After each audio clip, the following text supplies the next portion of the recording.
Hello everyone, it's Richard Lewis here with another video, and right at the start, let me just wish you all a happy new year. This should be the first video you see in my channel of 2017. Hope you all had good celebrations to ring in the new year, and obviously if you're an esports fan like I am, you're probably looking ahead to what you think is going to be a wonderful year in esports.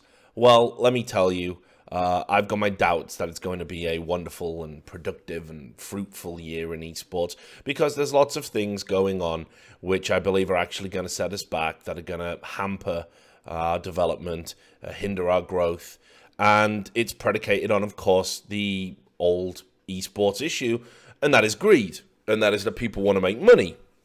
Which is fine. I have no problem with that. Certainly, I think your money needs to be made in ethical ways. Certainly, I think you need to look at the bigger picture before you decide to shamelessly profiteer. All of those things are kind of traits that I've tried to embody over the course of my career. And, you know, I've seen these esports bubbles in the past. I've seen these issues where people go all out to try and make money in what they believe is a golden era of esports. And when it all backfires, it sets us back anything from 5 to 10 years. You know, I honestly think esports would have been a lot further forward if we hadn't have had the CPL crash, then the CGS crash. And I don't even know where we're at right now in terms of bubbles. But anyway, let's get into it. And I want to start by talking about this PEA letter that was issued by Noah Winston. I did say I was going to break this down. Didn't have time. Lots of stuff going on. And I think it's important that we keep this in mind right at the start of 2017. I've noticed a lot of the community appear to have done this, you know, kind of idiotic thing, which is they've sided with the group of people that seem to be the most pleasant in how they present their argument. Let's say that in this case, that's the PEA team owners. And I get why. You know, I understand it. A lot of the community are kind of secretly resentful towards players. They think they can be a little bit ungrateful. Certainly people are going to chime in and say that players actually are overpaid right now. You know, I've seen some sizable salaries that I don't think are commensurate to where we are right now in terms of Counter-Strike. And I know this information gets leaked out, and I think it makes some players, some people think that players are kind of scumbags in a little way. You know, it's not their fault. They're making money. It's not their fault they're asking for this money. It's not their fault that people are willing to pay this money. But there is a slight element of resentment in the community. I see it in the comments on Reddit. I see it on tweets that enter into my feed. And I think that's kind of hindering people's, how shall we say, clear thinking on this particular issue. The team owners, meanwhile, are talking about how they're not making money, how hard it is to support teams, and how that they're being pushed out. And there's an element of truth to that, by the way. I'm going to do a separate video on why the PEA is deemed necessary by members of the PEA. You know, games developers have kind of pushed them into this corner where they feel they have to do this. And maybe they're right. Maybe to preserve their interests, they do. But the reality is I'm not interested in niche groups' overall interests and how they're going to preserve and protect their income. I'm interested in esports as a whole. I'm interested in what's good for the industry holistically. And that's never been putting all of the control, all of the revenue into a small group's hands. That's not the way that it's ever going to work. And time again, we see groups try and seize this overall control within esports. In fact, I did a tweet the other day, which I think succinctly sums it up, that the history of esports is a history of failed monopolies. And that's ultimately true. You know, we've seen it with ESL. ESL are at loggerheads with PEA. PEA are kind of like the temporary bad guys, but we all know the shit ESL has done and is doing right now.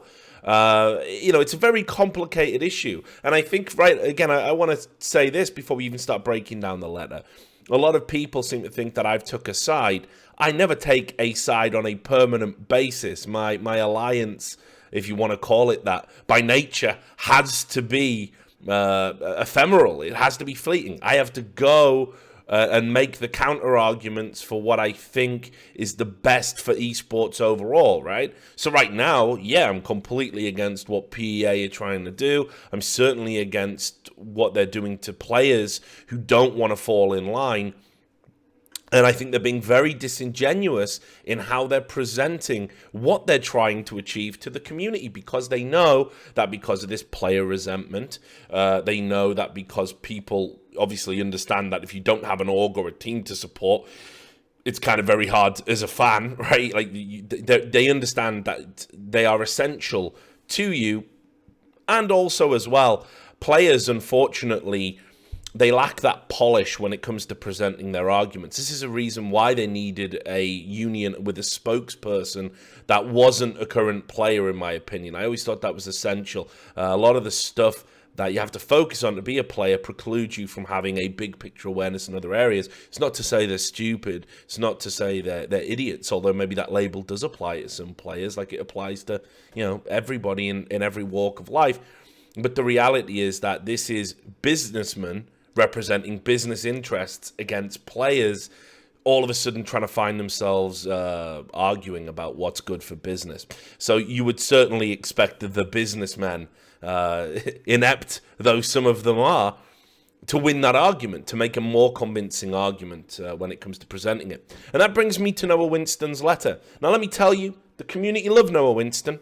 He's young, he's fresh out of college, he's got that little baby face with barely a hair on his chinny chin chin. People like him. I like him. I met him when he first got into this industry. I've had, lots of conversations with him. I think he's a good sport. I think he generally tries to do what's right for the industry. But here's the thing. Ever since he's come in and joined this group of North American owners, all too often he is the face of unpopular decisions. Not just because he used to be on the debate team at his university, so he understands rhetoric and all of these tools and gimmicks when it comes to presenting an argument, many of which are present in this letter that he put out publicly. But also as well, just because he's somebody new. He doesn't have the baggage that a lot of these old team owners do. He's never had to make unpopular decisions in the public eye. And I think he's a lot more savvy when it comes to social media and community interaction than even some of the younger owners.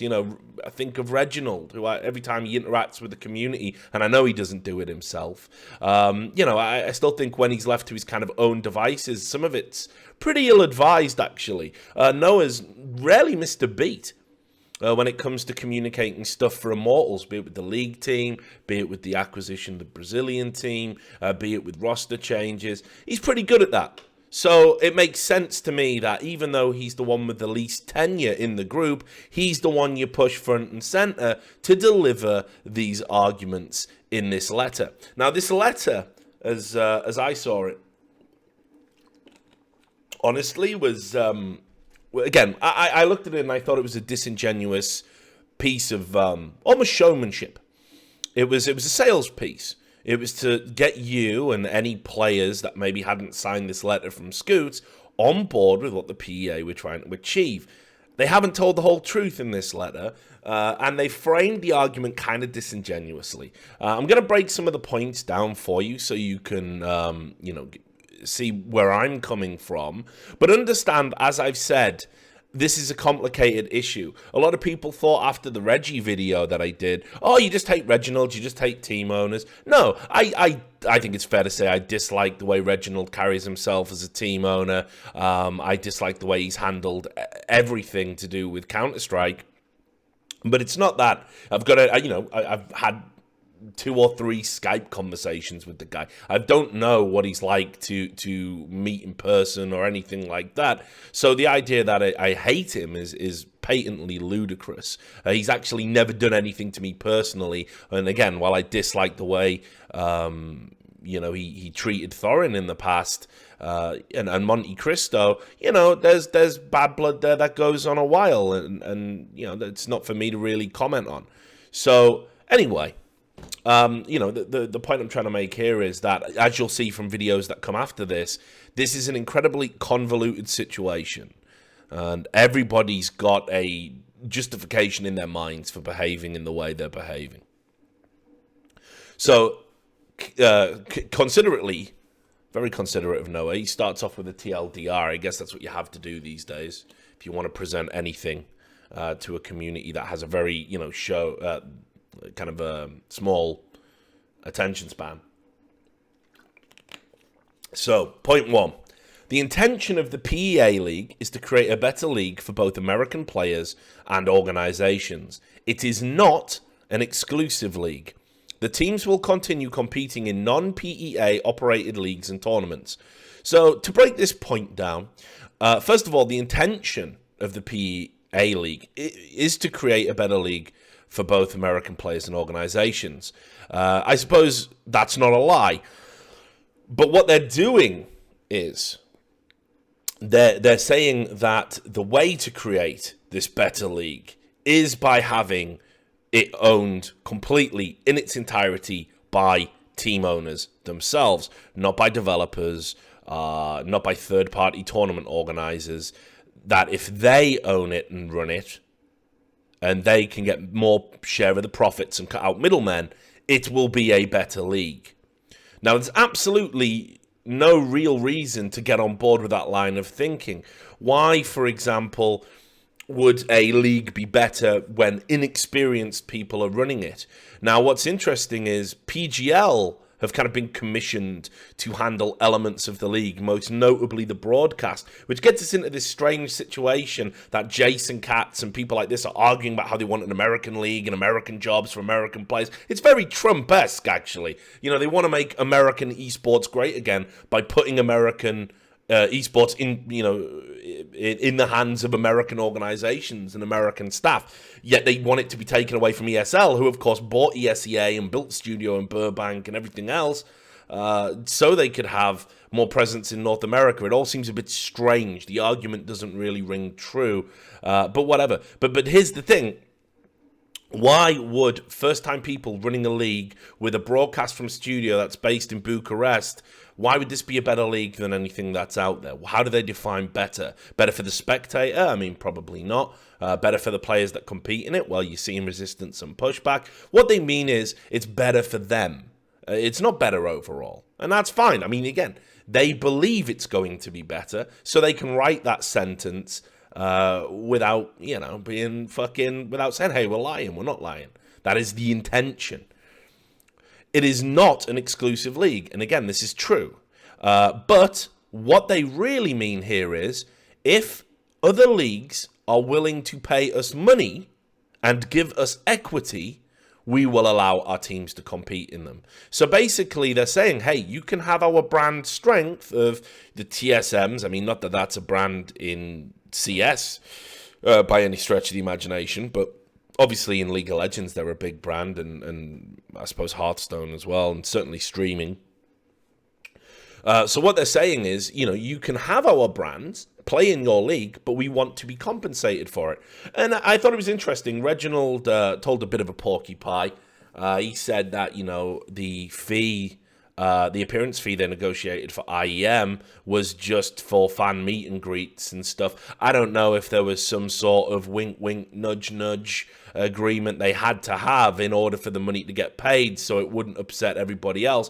But I can tell you that, based on the people I've spoken with, that certainly is not the case. That it was, look, we're just not going to come and attend at all if we don't get the money. And I think that's reflected in what happened. Now, you can say, again, obviously, League of Legends TSM fans all were like, oh, well, that's perfectly fine. Well, it is and it isn't. I've got no issue with you saying up front at a tournament, hey, yes, we will only attend your tournaments from now on with an appearance fee. And we won't enter any of your tournaments unless you guarantee us that fee should we qualify. If you say that, that's fine. I don't have an issue with that at all. Some sports do operate like that. Some tournaments do operate like that. But the reality is, if you enter a tournament in good faith, then pull out, citing vague reasons, and then say, oh, but if you give us some money, we'll pretend those reasons aren't real, and then go back into the tournament. Meanwhile, keeping it secret from everybody else that you've been paid money, that fucks esports over. That's not good for esports. Because, other teams that are there Well, they might want an appearance fee, but they don't know they can ask for it. And if you're doing this to make everything better for esports and to help your fellow team owners out, let them know, surely. But they didn't do it that way. So, I mean, that's kind of fucked up. And also, as well, a tournament organizer advertises based on who's going to attend. Now, ESL felt incredibly pressured to pay that money because they got billboards with fucking Bjergsen's face all over them. Now, all of a sudden... What, I can't, no Bjergsen, I'm a fan, I've paid my money, I don't get to see Bjergsen, I want a refund. What a fucking nightmare. So obviously you're more inclined, like, what is it, 70,000? Alright, okay, fuck it. It's not worth it, probably lose that in fucking refunds. So that overall seems to be the tone here of what PEA are really going for. If you'll pay them money, they'll come and play in your leagues and play in your tournaments. And certainly my understanding is over at ECS, which is a Twitch-funded league, effectively, Face It and Twitch came together to put that together, and Twitch put money into it. My understanding is they've offered them a revenue share, if not equity. And remember, equity was what was being talked about originally with ECS, although I don't think it was ever really equity. I think it was just a revenue share, because the two are different. So, again, that's the tone. We'll let you play in our leagues if you give us money. So that's the true intention of the PEA league in point one. And I certainly think, in the interest of transparency, that's what they should have just said. The teams will continue competing in non-PEA operated leagues and tournaments if you fucking pay us. Why not just say that? That's what this is all about at the end of the day. It's all about money. They say, 2, it is not financially viable for organizations to run a PEA, CSGO league, and also participate in all of the other existing online leagues because of issues with oversaturation. Now, oversaturation is brought up a few times in this letter, and I'm certainly not going to read the whole thing because you can see this is probably going to be a long video just from all the tangents and stuff we need to go on and kind of frame this contextually. But it is not financially viable for organizations to run a PEA CSGO league and also participate in all the other existing online leagues because of issues with oversaturation. Well, we all agree that oversaturation is going to be a problem in Counter-Strike. And certainly in 2017, we've got more Counter-Strike scheduled than we've ever had. There's going to be more days of Counter-Strike played than ever before. And that's bad. This is what's going to kill the game and kill fan interest in the game. But let me just say here, if PEA think we're this stupid, I mean, if you read number 2 and go, oh yeah, there's no problem with that, then maybe you are that stupid. Because, first of all, the solution to oversaturation isn't to create your own league. I'm going to come back in for this. That means there's more leagues. There's more Counter-Strike. How do you combat oversaturation? By creating another league. Let it percolate in your brain. Think about it. Yeah, it's bullshit, isn't it? Thought so. Good. Right, we're all on the same page. Back to the letter. So, and not only that, not only do you not fucking fix the problem of oversaturation by creating another league, the implication, by the way, being that there wasn't enough leagues in North America when you've got E-League, you've got ESEA, ESL running regular tournaments now. Face It had their finals in Anaheim. Face It have a North American league. I mean, you know, there wasn't really... It wasn't like North America was starved of events like they were a few years ago. They're there now. The money's there now. So you create another league to combat oversaturation. Okay, whatever. Then what they're trying to say is, oh, we just realized that oversaturation's a problem. Come on. We've been talking about oversaturation since 2014. If you didn't know that oversaturation was a problem, you haven't been in esports very long at all. And PEA is run by experienced old heads. Even Noah knows this, and I'm saying he's the new kid on the block. He knows about oversaturation and what the problem is. So while I agree you can't compete in every league, and it's not financially viable, right? What you're effectively saying here is that it's not financially viable for us to run a league and participate in all the other existing online leagues. So, good point. Yes, I agree with you. Why start your own league then? Why not just get money and equity in 1 or 2 leagues and just do it that way? There was no requirement of you to build your own league to fix it. It doesn't fix oversaturation. So, ridiculous. 3. PEA proposed a compromise to WISA to resolve the oversaturation issue, which WISA declined. Do you want to know what that solution was? It was basically a mafia-esque get out of America. That's what they were told. WISA confirmed this on their Twitter. And you might think ESL, WISA, it's dishonest, inherently. You're probably right. They're full of shit too, right? We're dealing with two people that are lying. Everyone's lying in this, because the stakes are too high. But let me tell you, again, I've spoke to people. I got sources. That's what they got told. They got told, you have to get out of America, give us all league operations in North America, and then we will cooperate with you to create a super league with WISA running Europe, PEA running America, and teams being fed into a tournament like a Champions League or a Super League situation. Well, that's not going to work, is it? ESL have spent all this money to acquire ESEA, their anti-cheat, to put together that studio in Burbank and other things besides. They picked up not just ESEA, but Torbel's company. They're, can't even fucking remember the name of it now, it's so long ago, but you know which one I mean. The fucking one that does all the admin work and organizes tournaments and no. So they've heavily invested to have a foothold in North America, right? Why would they just get out? Why would they just leave? It's insane that they even proposed that. Like, what happens now? Do you put a fucking horse's head in Carmack's bed? Is that it? Is that how it works out? It's ridiculous. And it was never going to work like that. Now, if you'd said, hey, why don't we just rebrand ESL League in North America? We call it PEA, and we split it 50-50. Right? Why don't we do that? That fixes the oversaturation problem. You get rid of the headache of having to run the league. We get to label it, so we've got that branding. We get to have decisions in it. We have our own board that runs it. We could have come to a compromise. That's a compromise, right? But that isn't what happened. And let me tell you as well, and this is important to remember, that the only reason PEA exists is because WISA were not willing to pay more money to these North American teams to join. They said $150,000 or whatever it was.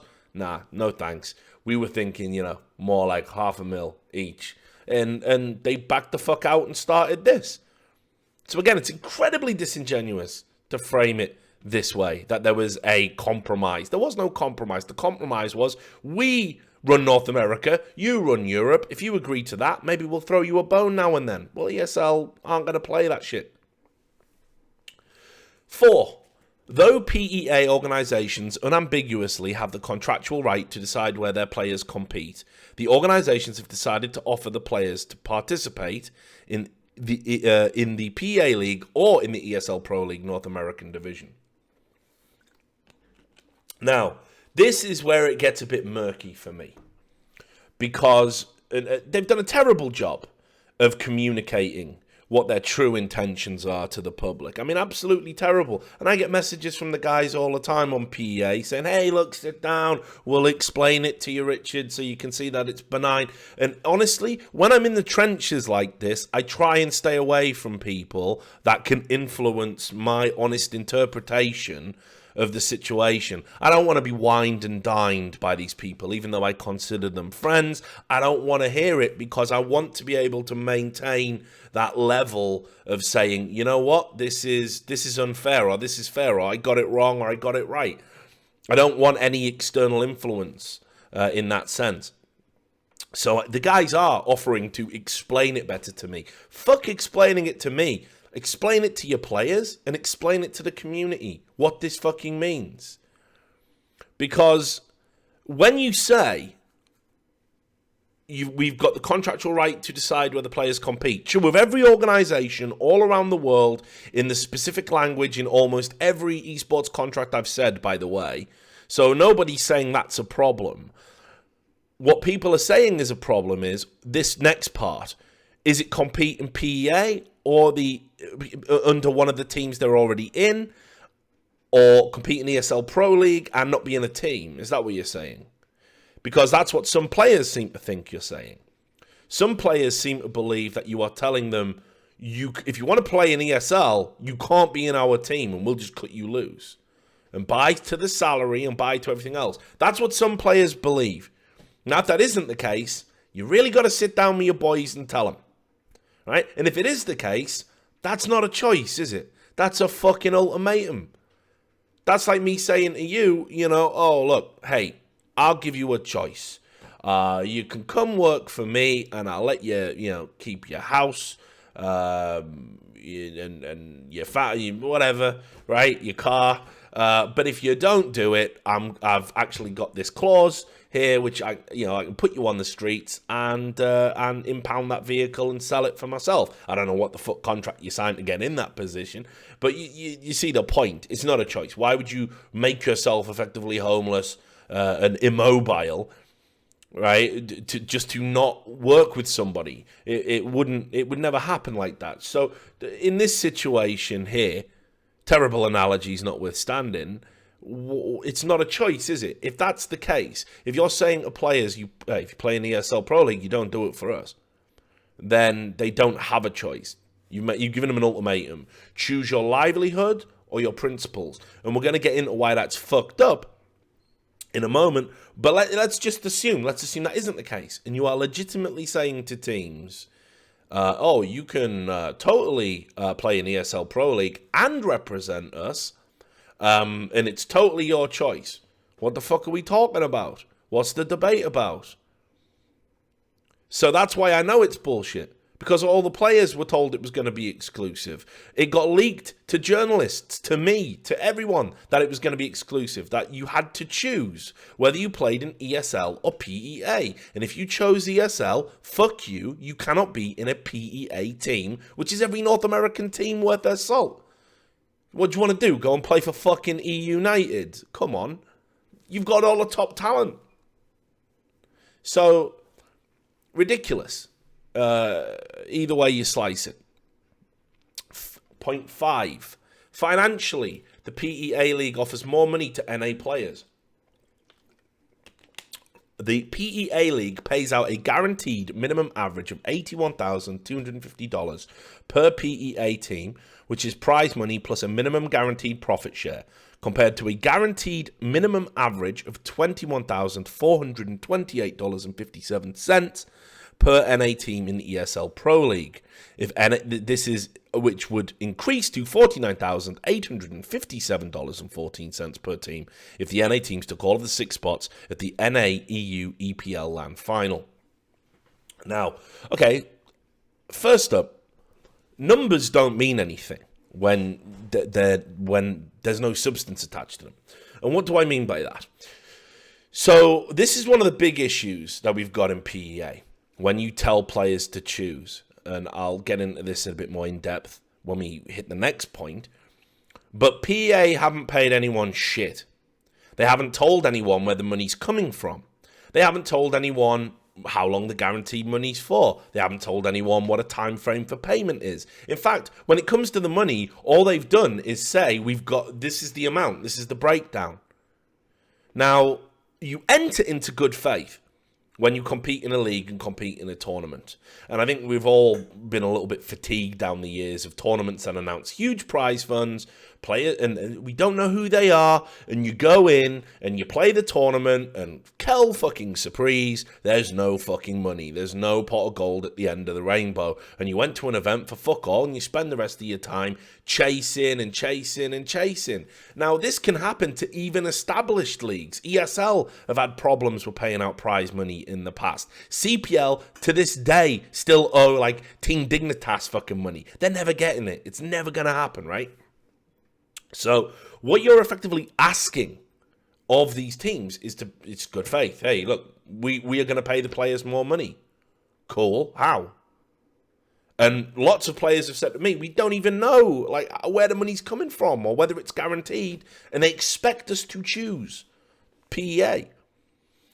So that's a big thing. It's all fine and dandy saying, look, this is how much we're going to... $1 million per player. Look, there you go. Why wouldn't you pick us? Where's it coming from, fuckers? How do we know? Nobody knows whether it's going to get paid or not. So obviously, nobody's going to commit And that's a big issue. I don't even know where the money's coming from in PEA. It's never been explained to me. I've had people tell me ridiculous numbers. I've had people come to me privately and go, Richard, you do know we've had this amount of investment. People talking millions of dollars. All right, well, I kind of feel that that's not true or possible based on my long history in esports. I know where the money's at. I know how to get sponsored. I know what a sponsorship deal goes for and what people are expecting in return at all levels, including right up to now over at E-League. So I find some of the numbers that are getting bandied about, honestly, nonsensical. Now, if this is a venture capital issue, if it's VC money being put into a league, let me tell you what a fucking recipe for disaster that could be.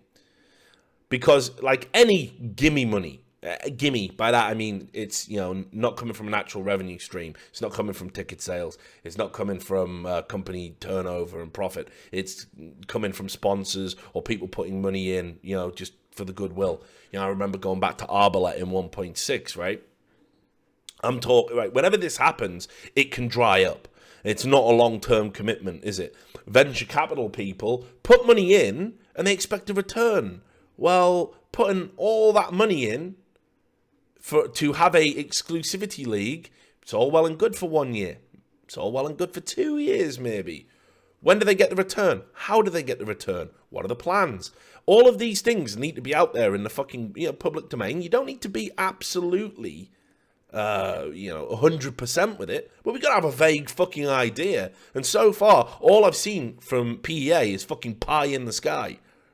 So I need convincing. Players need convincing. The community needs convincing. I imagine other investors and sponsors and everyone needs convincing.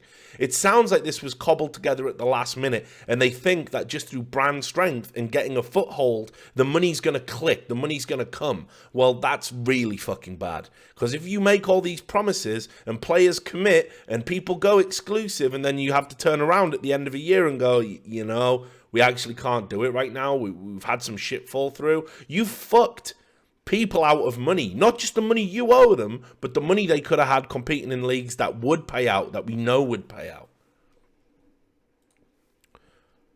Point 6. We sympathize with the players' sentiments around not feeling more included in the decision-making process, and we acknowledge that we could and should have done better. That's why, in good faith, we're going to give this decision to them. So, with this, you know, it's a bit of a wishy-washy thing to say. We sympathize with the players' sentiments around not feeling more included. Let's be clear, they were not included at all. It's not about more. I suppose anything is more than zero, right? But they weren't included at all. This was done privately. It was done clandestinely. It was done without anybody hoping players were going to find out until everyone was locked in and everything was in place. This makes people nervous when you operate in the shadows this way. Rightly so, because why would you do it otherwise? If it's all legit and above board, why wouldn't the first thing you say to players is, hey, look, great opportunity for you. Here's the money. Here's where it's coming from. These are the contracts. These are the papers that gives you a guaranteed 81,000 or whatever the fuck. We're going to do one season of this thing. All you got to do is say, we're not going to compete in the ESL. And we'll do it on a seasonal basis. So it's just for one season. If it fucks up and we don't pay you the money, then you can just go right back to ESL like nothing happened and, you know, ruin us publicly, right? We'll lose in the court of public opinion. That's all you had to do. Get all the players around a table. Instead, you got round the table multiple times, by the way. You had ESL round the fucking table. You've had everybody round the table but the players. You've talked to everybody. You probably sounded out fucking other journalists in the scene. That's how fucked up it is.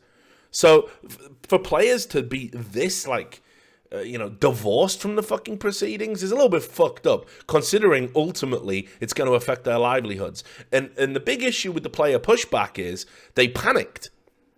They all of a sudden got wind that they were going to be pushed into something exclusive, which absolutely was the original intention. I don't give a fuck how PEA frame it now. That's exactly what was going on. They panicked. They got a representative. They went out. They collectivized. They put letters out there. Right? That's what they felt they had to do to not get forced into a decision they didn't want to make.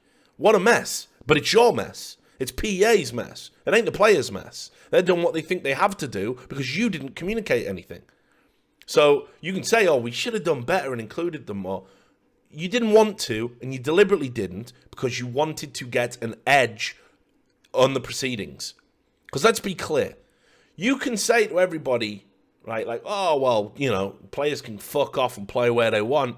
If every player on that letter and every player in a PEA team was willing to walk away from the salaries, what league have you got? What are you going to do? You're going to pick up some fucking, you know, mid-tier scrub team to play in the league? How do you sell your advertising, which obviously is going to be a big part of your model? Who wants to watch that broadcast?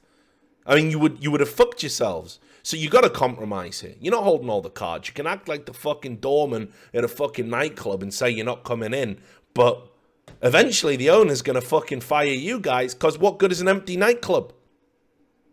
So use your fucking heads. Anyway, there was some final points I wanted to get into this, and you know, there's a lot in here from Noah, and it's a good letter. It's a good read, even though I think a lot of it is completely fictitious nonsense. I love fiction. It's a higher form of writing than journalism. It's what I always wanted to do. So I got nothing but love for good fiction, and this certainly is good fiction. But look. There's some other key points. This is something here I want to just get into.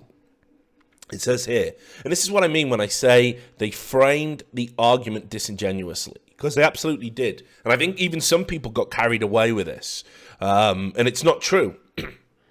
So, based on my interpretation of the public and private statements from Scott and the players, I've distilled their arguments down to two main points. One, players have the unilateral right to decide where they compete regardless of their contracts. And two, players have chosen to compete simultaneously in both the PEA and EPL.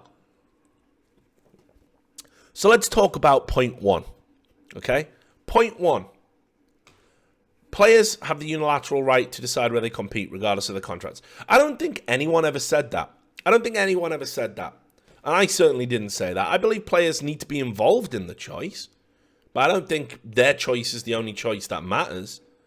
And I saw a lot of videos from people, other pundits, other commentators going, well, of course players don't have the right to choose. It's contracts. Like, yeah, right, okay, cool. There's got to be, you know, some give and take. But equally, if I was a player, and I don't know, let's say I had some political or religious leanings, and I was being forced to compete in a tournament that were going to compromise those political or religious leanings, I might push back. I might say, no, I really don't want to compete in that tournament. Thank you very much. I can't do it. You know, it could be a sponsored thing or whatever. You know, we had, you see shit like this all the time. And the point is, you can't take retribution against players for doing this. They're entitled to do it, right? In Newcastle United, we had a player, Papa Cisse, and basically what he did was he didn't want to wear the shirt anymore because it had Wonga on there, and Wonga's a moneylender. And he said this went against his Islamic beliefs, and that he said he couldn't play in that shirt. He wouldn't have the sponsor on his shirt. Now, how did he lose that argument? Well, a gutter press tabloid hack managed to get photos of him in a casino gambling. Yeah, you lost that argument. So there you go. But the point still remains, you know, it could be something like, hey, I don't want my team to, you know, compete in apartheid South Africa, right? Like, you would have the right to withdraw. People did do that. Some things have to be higher than money. But that isn't even the issue here, right? I'm just saying that in real sports, people have that level of input. Competitors have that level of input. But that isn't even the issue. Here's the issue. You are asking people in blind faith to choose a league that has not paid anyone a dime and is constructed of dreams and talk and little else of substance. We don't even know, by the way, if the PGL deal that was going to white label their league for them has even gone ahead. We don't even know at this stage. They've missed the deadline. Who fucking knows? So you're asking the players right now to agree with your assessment that competing in your league, which nobody knows anything about or how it's going to work and has never done a season before, and yet you want them to commit to it exclusively over a league that is the bedrock of esports. It's ridiculous. Nobody should be forced to commit to that. How about, look, we're all up for the exclusivity idea, but you're going to completely eat into our income. And that's another point that people didn't bring up in this argument. That, sure, organizations have the right to choose where players compete. But let's just say that if your team owner came and said, we are only competing in this one league, and you were like, well, hang on, even with the salary you're paying me and the prize money from that league, I miss out on this, I miss out on this, I miss out on this, and I'd make more competing in those over a year if I was to place top 3 in all of them than I would from doing it your way, even with the salary. So why should a team owner be able to basically completely infringe on a player's earnings? Why should they be able to deprive a player of all sorts of prize money over the course of a season? You can't. It would be deemed unreasonable. In some states, California, which a lot of these teams have their contracts registered in, I'm pretty sure that wouldn't be enforceable. That's before we even get into the bullshit about, are you an employee? Are you a contractor? So anyway, the point is that there has to be give and take. That has to be a discussion. And for me, the smart play is to allow the players to compete in both seasons of EPL and PEA for one season and then tell them to choose. Because once PEA's paid out some money and it's as good as you say it's going to be, if you can, fuck it, give them diminished money for the first season because they're not exclusive, so it's not worth as much, right? Give them reduced money. You pocket the rest. But once you've shown the proof of concept that the league works, then ask them to make a choice. Right now, you're saying, hey, look, you've got there's $500,000 in that box, but if you choose the mystery box, there's a lot more in it. Can I see what's in the box? Nah, go fuck yourself. No one's making that choice. No one of sound mind would choose that. You take what you've seen, what's tangible. That's what this debate effectively boils down to. This is why players don't want to leave EPL behind. It's not because ESL are running fucking great events, by the way. You talk to any pro, and they'll be like, oh god, ESL events, such a fucking drag, shit hotels. We've all seen the tweets. We all know what's going on.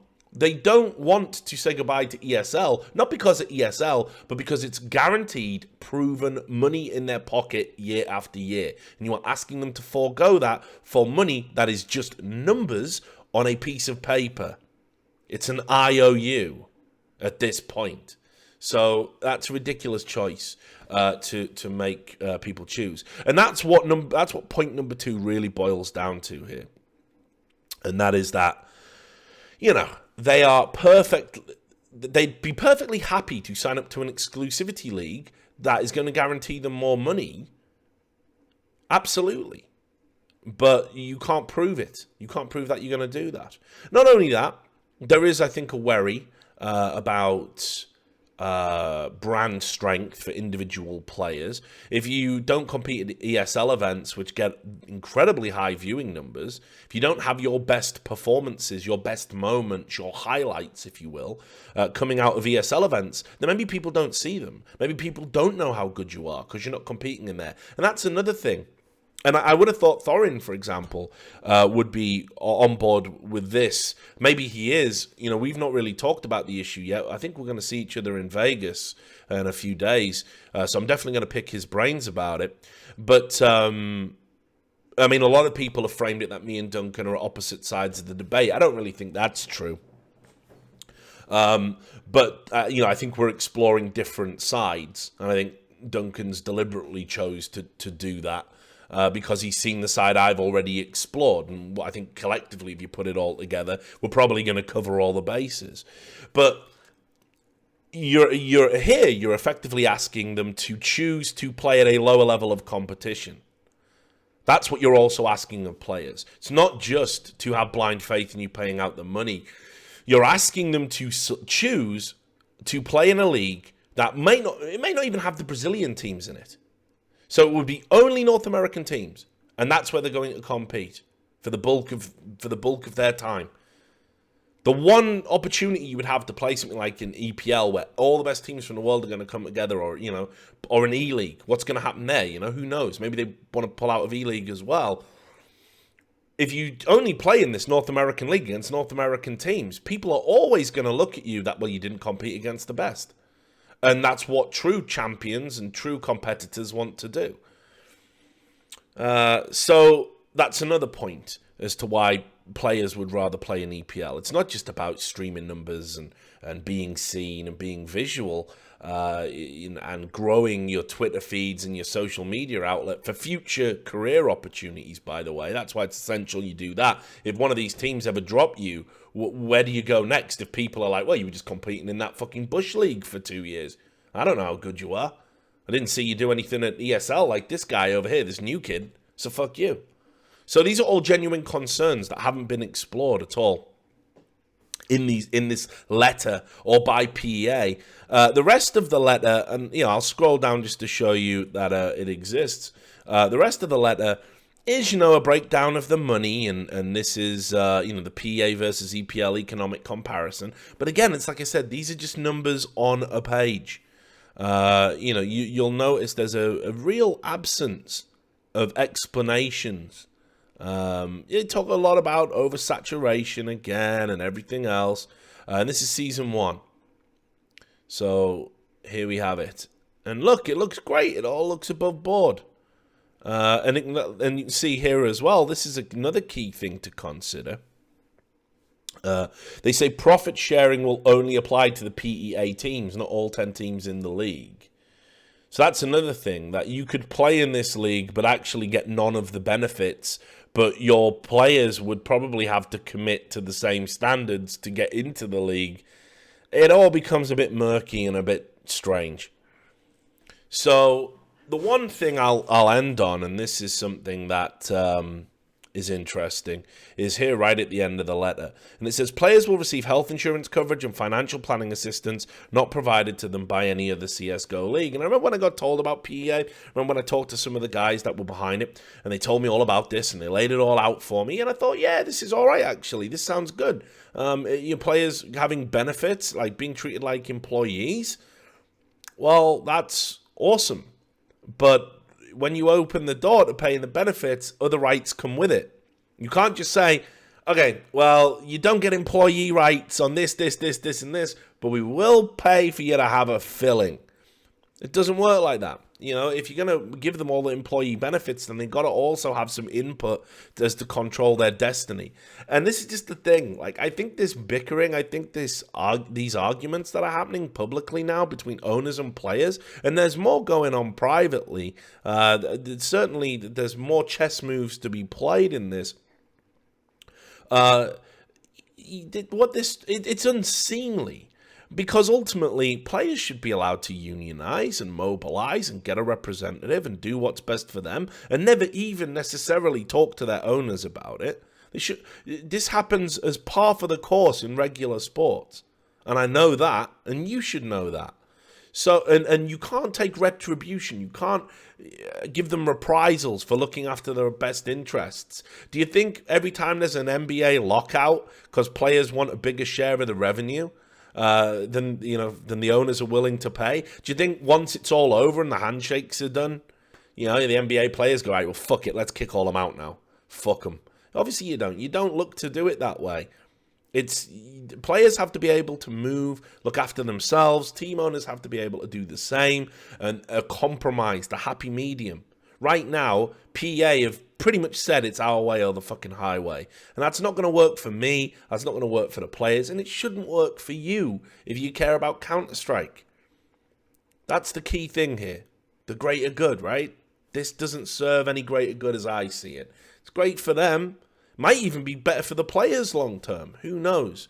But what it's going to do is put a schism, put a divide in the Counter-Strike community that I think is unhealthy. And we can talk about that some other day. But for now, as I said, look, they're my thoughts on that letter. I did say I was going to break it down for you. Happy New Year. It's going to be an interesting one in esports, especially Counter-Strike, and I'll be back tomorrow with another video. You take care.